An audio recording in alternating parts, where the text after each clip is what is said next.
अगाडिलाई अगाडिबाट देखिँदैन हो त्यो कुदाउ कुदाउ अलिक छिटो कुदाउ न यति न तिमीले चाहिँ किन लानु बिस्तार लैजाऊ न पछाडिदेखि म सिक्छु अन्त बिस्तारा दिदी झुकिन्छ त्यसलाई के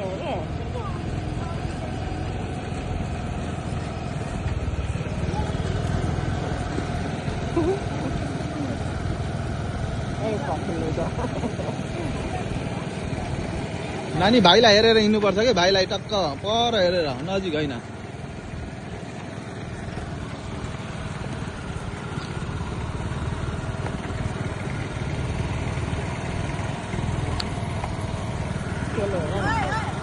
दायाँ बायाँ नगर दिदी झुकिँदैछ भाइ